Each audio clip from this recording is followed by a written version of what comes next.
పోతున్నాయి.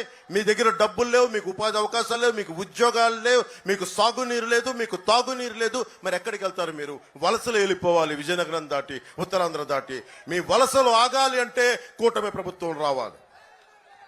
జగన్ మాట్లాడితే చిన్న గులకరాయి పెట్టుకొని దానికి పెద్ద ప్లాస్టర్ ఎంచుకున్నాడు,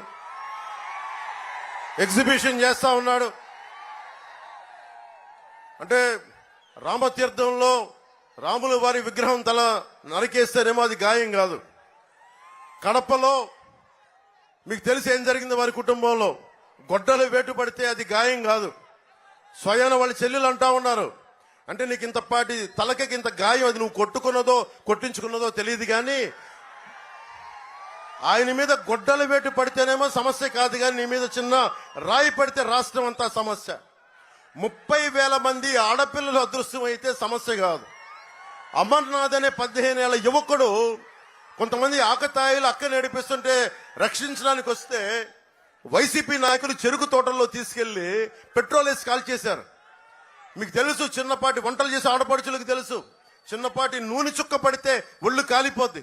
అలాంటిది 15 ఏళ్ల బిడ్డ, 15 ఏళ్ల అమర్నాథ్ తీసుకెళ్లి చెరుకు తోటల్లో వైసీపీ నాయకులు కాల్ చేస్తే అది రాష్ట్రానికి గాయం అయినట్టు కాదంట. అంటే తనకే గాయం.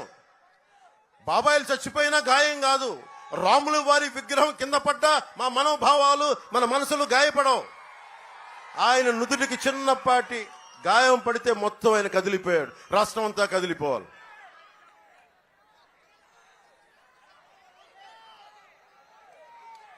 అలాగే ముఖ్యంగా బీసీ ఎస్సీ ఎస్టీ సమాజాలకి చంద్రబాబు గారు చెప్పారు, మేము కూడా దాన్ని ఉద్ఘాటిస్తున్నాం.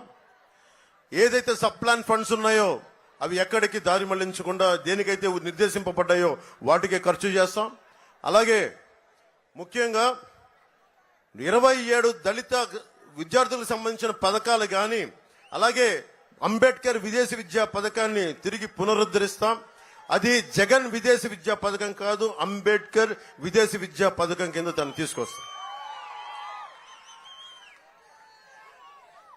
అలాగే తూర్పు కాపు సామాజిక వర్గానికి సంబంధించి ఉత్తరాంధ్రలో కాకుండా ఇతర ప్రాంతాల్లో ఉన్న తూర్పు కాపులు అందరూ కూడా ఇతర ప్రాంతాల్లో ఓబీసీల్లో చేర్చాలి అన్న డిమాండ్ కేంద్ర ప్రభుత్వం మీద ఉంది.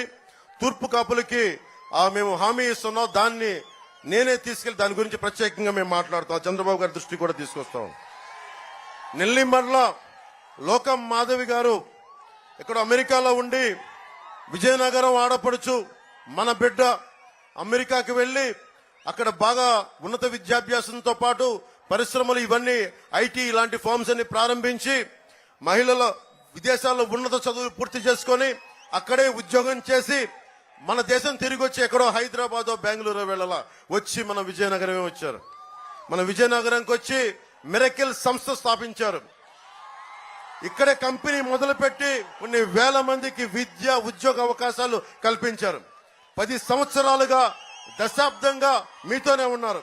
ఎమ్మెల్యే కాకముందు నుంచి అనేక విధాలుగా సేవా కార్యక్రమాలు చేస్తున్నారు.